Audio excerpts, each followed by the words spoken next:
Once again with philosophy. I want to thank you for watching this video. If you liked any of my past videos, please subscribe to the channel, like or comment on the video. It will be greatly appreciated. Also, make sure to check out our other social media, our Facebook, our Instagram, our Twitter, our blog. We add great and powerful information there on a regular basis, so make sure you check that out.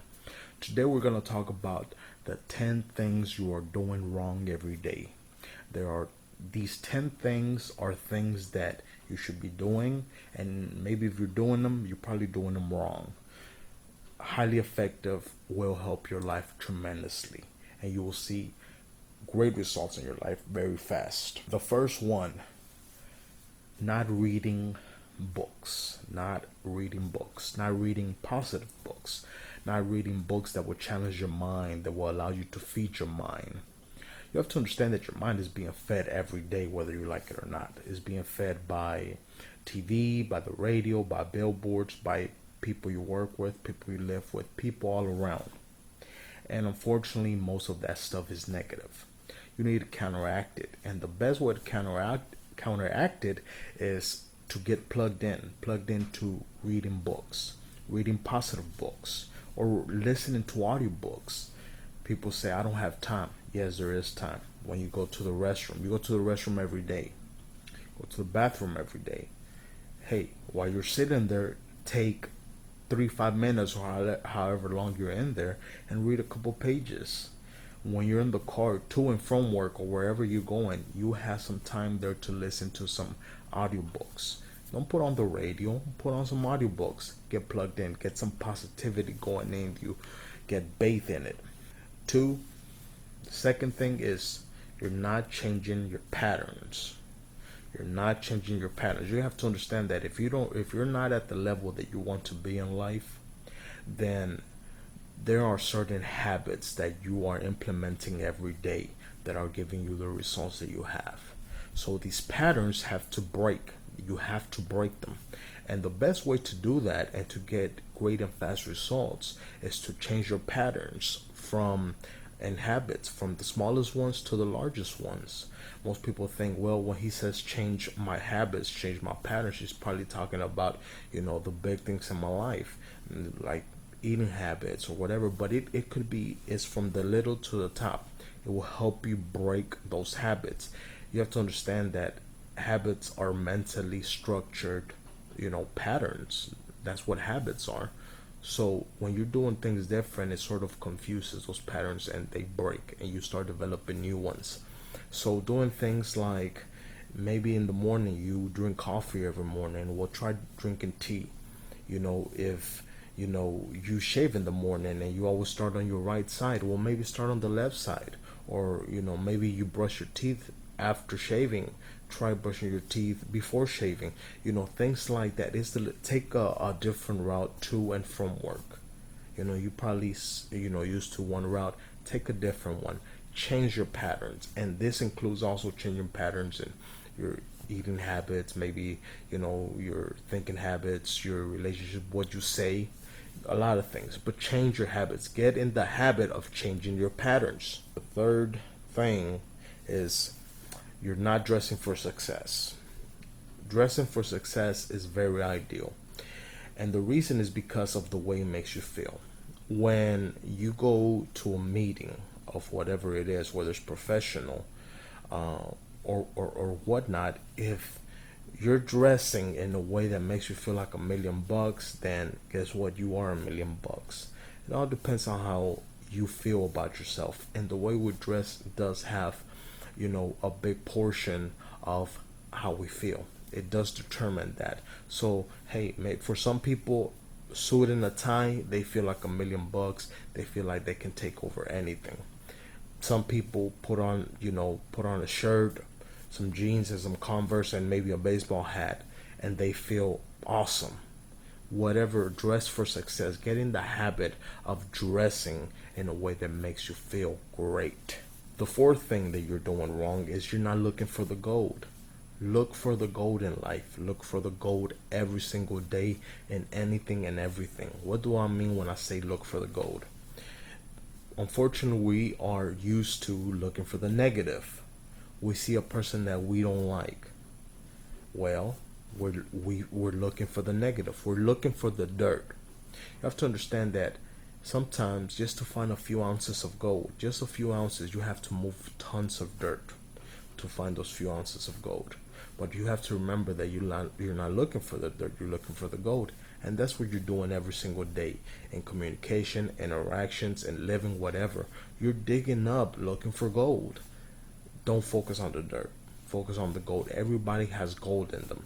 Look for the positive. Hey, maybe it's raining outside. People look for the dirt. Most of the time, they're not looking for the gold. They say, what a terrible day it is. It has ruined my day. Instead, look for the gold. Say, hey, you know what? Maybe we can stay inside today. Maybe we can do something we haven't done in a while, which is, cook a good meal. Or maybe watch a movie on the television. Oh, maybe this gives me some time to work on some projects, Or hey, we don't have to go out to a park or whatnot, to an amusement park. We can go to the movies. Look for the gold. Look for the gold.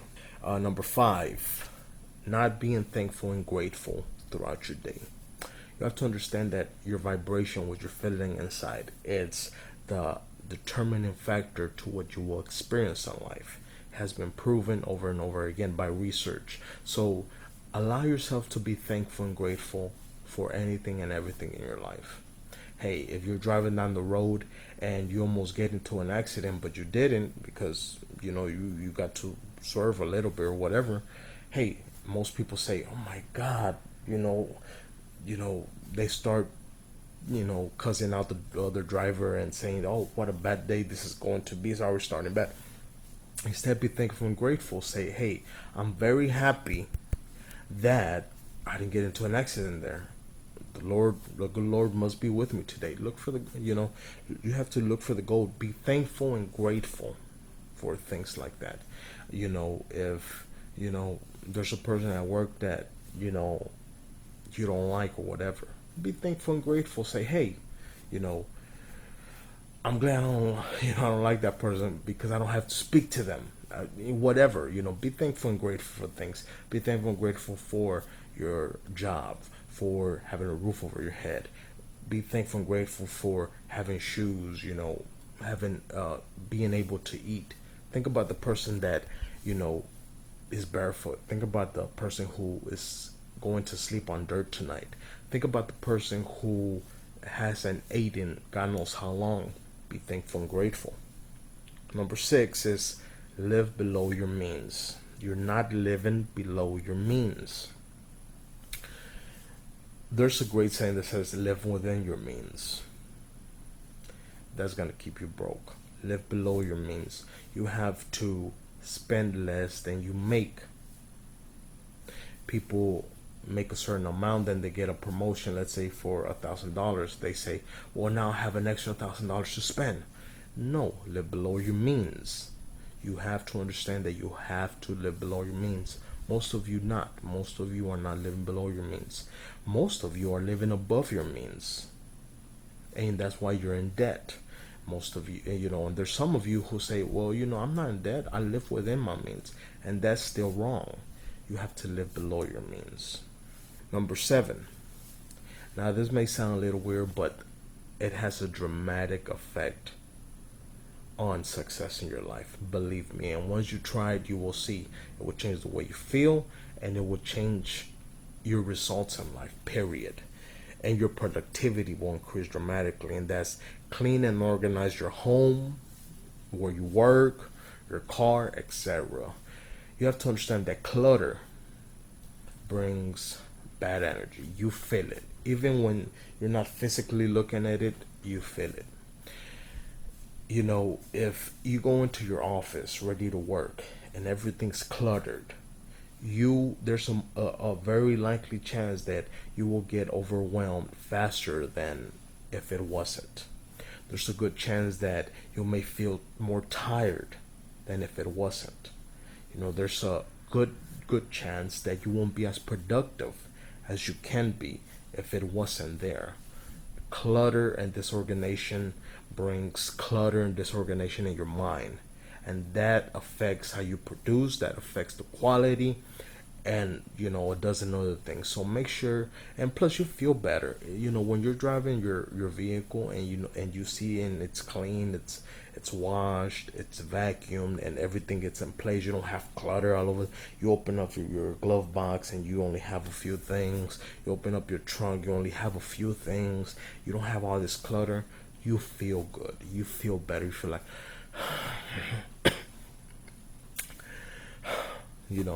that's the point. It has a dramatic effect. 8, start and finish a cycle. Start a cycle and finish a cycle, and it's from the little to the big things. You have to understand that cycles are very important, and finishing them, it's even more important, because when you don't finish a cycle, unconsciously in your mind, you will start developing a reason or an idea or a thought that grows stronger and stronger by the day, that says, hey, I don't finish cycles. Hey, I cannot do it. I don't have what it takes to finish it, because I haven't finished all these other cycles. If you talk to a person who goes to the gym regularly, they always tell you, hey, what if you ask them what is one of your secrets, to doing this routinely, and what matter of fact, what is the thing that will stop me from doing this routinely? Like I'm going. How's everybody doing? This is Ruben once again. I'm sorry the video got cut off, technical difficulties, but leaving off on the last two things, we finished off with start and finish a cycle, which is a very success principle. It's very key for you to start and finish your cycles. Anything you start, make sure you finish it, even if it's in your own mind. You cannot be going through life and be at full speed at your full potential knowing there's some things unfinished. It just doesn't work like that. That's how our mind works. So number 9, finish incomplete cycles. Now that you already know these truths, now that you're implementing new different surfaces of your life towards success, you have to understand that as you go forward, you're going to start and you're going to finish cycles. But just as important as that is, you have to understand that anytime an incomplete cycle that you haven't completed in the past comes up in your mind, make sure to write it down and make sure that either now or later you finish it, you complete it. It's very key. I can't get into all the insights and specifics on this. I will in the future. I'm sure I'll make a video on it in the future. But for now, understand that our minds are so powerful. Our minds are filled with potential undescribable, and one of the reasons we haven't reached that level of defining its true power is because of all the clutter, all the incomplete cycles that we have in our past, and they're from little all the way to big. And that's how our mind works. And you'll notice, for example, I'll give you an example of me. When I started going back, and anytime an incomplete cycle would come to my head, I would write it down. And then, one day I would take the time and look at that paper and make sure, hey, this week I'm going to finish that cycle. And I give you, and I tell you how powerful you are. There's many times that I've said, I'm going to start a diet and I'm going to complete it. Okay, I'm going to start a diet, I'm going to complete it. It doesn't mean that you have to start a diet and complete it all the times you've said that to yourself. No, it works more like a chain. So once you finish that cycle, once you start a diet and you finish a diet, guess what? It's a complete cycle. It'll break all the other chains, and you'll feel this sense of aliveness, of powerfulness, of you can do anything. It's incredible. It's life-changing. This information is powerful. I've said it. So that's how it works. And when you say, I'm start a diet and complete it, it doesn't mean that you have to go on this 90-day diet, 6-month diet, although it will be beneficial if it really is that you need it. Of course, start small and go up and up from there. But if you're trying to get to a point that, you know what, I'm trying to push that, close the book on that, and move on with my life, remember, you set the rules in your life. This is your life. Nobody says them but you. So you could say something as simple as, okay, I'm gonna start my diet, I'm gonna complete it, I'm gonna close that book in my life for now. If I open, it'll be a new chapter. But hey, I'm gonna start a diet, I'm gonna complete it. Very simple. Tomorrow, start your diet. Guess what? Say, I'm gonna start my diet today, and say, I'm gonna start my diet for 24 hours. I'm gonna start my diet for 2 days. I'm gonna start my diet, and I'm gonna keep my diet for 3 days. And guess what? Even if it's as simple as one day, hey, it could be, hey, I'm gonna start my diet, and I'm gonna eat healthy for like half the day, like from breakfast all the way to dinner. Dinner, I'm gonna eat a full meal. I'm gonna finish my diet from that point on. And that's where my diet ends. Remember, you call the shots. You are the one that calls the rules, that sets the rules in your life. This is why we have so many people who don't finish cycles and feel like they're being held back, and they can't fully function. They can't fully win in life, and that's because of this clutter we have, and it's time to get rid of it. So even if that's simple as that, and guess what? Let's say you say for half a day or a day, you do your diet for that day, and guess what? Tomorrow you wake up and you're like, oh God, I finished the cycle. I finished the cycle. I finished an incomplete cycle. Boom. Now it's like a chain. Everything is wiped away. And now you can move on with your life. Now you won't feel guilty. The guilt will come off you. It's magical. You will not only feel that feeling, but you're going to notice the next time that you say, I'm going to start a diet, for let's say this long, you're going to have more energy towards. You're going to feel more faith, more belief in yourself that you can do it. It's magical. It's crazy, but it works. And guess what? If you fail again, remember, you call the rules. Do the same procedure I just talked about. So incomplete cycles is very key. Very key. You're living your life with incomplete cycles, and that's something that you're doing wrong every day. You're living your life carrying this big baggage around, and it's not making you, at full speed. And that has to stop, and it will stop. So the 10th thing that you are doing wrong every day that you may not know is that you're living in debt. You are living in debt.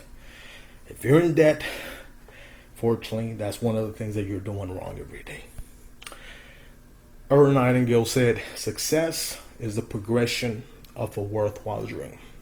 Which means that success, what we're talking about, success is not when you finish it, not when you get there. Success is you are being serious, you have a pinpoint goal, and you're going after it. So if today you decide, hey, I'm going to get out of debt, you're a winner. You're a success. You're doing what most of the people are just not doing and not willing to do. There's no competition out there. It's very easy to be a winner. You never hear that because they don't want you to hear that. So get out of debt. Being in debt also carries a lot of clutter. It makes you carry a lot of baggage that you don't need. Sleep. It deprives you sometimes of sleep, of appetite, or maybe too much appetite. It sort of blocks you from really going after finances and becoming financially free, financially independent, as is the right of every single human being, especially if you're an American. So make sure you get out of debt. There's a lot of good information out there on getting out of debt. You could Google getting out of debt and you'll find books. Go to the library, look up books on debt. If you want my personal recommendation, I really like Dave Ramsey's work. And everything associated with him. I believe that's great work. Those are principles that I believe in, and they have been proven to work. So if you want a personal recommendation, I would say look up his material. But hey, anything that works for you, his work might not work for you. Maybe somebody else. There's tons of people out there talking about debt. So I'm sure philosophy will make some sort of, I guess a course or something on debt. If it's highly asked, it's not anything planned right now, but maybe in the future, who knows? But don't wait until we come out with something. Go and look for it yourself. Go to the library. Go on YouTube. I mean, technology today. People take technology for granted because I sit down with my mentors, and they tell me, "Hey, Ruben, it's crazy how people are just taking this technology for granted." I remember when I was your age, if I wanted information on how to start a business, if I wanted information on how to get out of debt, if I wanted information on health or whatever things that I can do, you gotta understand, we didn't have the internet. We didn't have phones. We didn't have all this technology that you have today for free. We had to get up, get dressed, and go to the library and look up books. Spend time looking books on the category that you want. You are taking technology for granted. You could be anywhere. You could be, in at your job. Look it up on your phone. You could be in the restroom. Get your phone and start looking up information. People take technology for granted, and you have to realize that you're blessed. This generation is blessed. This generation is what the biblical scripture, in my belief, and many other people, is what the biblical scripture talks about as the Benjamin generation. This is the generation that it will make a difference in a big way for all the generations to come. And there's so much on this that I'm not even going to talk about in this video. Maybe I'll do in a video in the future, but this is the generation where we will expand our possibilities. I'm a Christian. I'm a believer in Jesus. That's me. Whatever your beliefs are, but my beliefs are, this is the generation that will break through unlike any other generation. This generation will, and look, it's there. The tools are there. Take action. Get them and start doing what you do. Everybody has a gift. You do too. So make sure you find it. Your philosophy can help you find it, and your philosophy can help you execute that dream, that gift of yours. So I hope you like this video. If you did, please subscribe to my channel. Like all the other videos I have. Check out our blog, our Instagram, our Twitter, our Facebook. We add great and powerful information there on a regular basis. So check that out. I'll see you guys next time.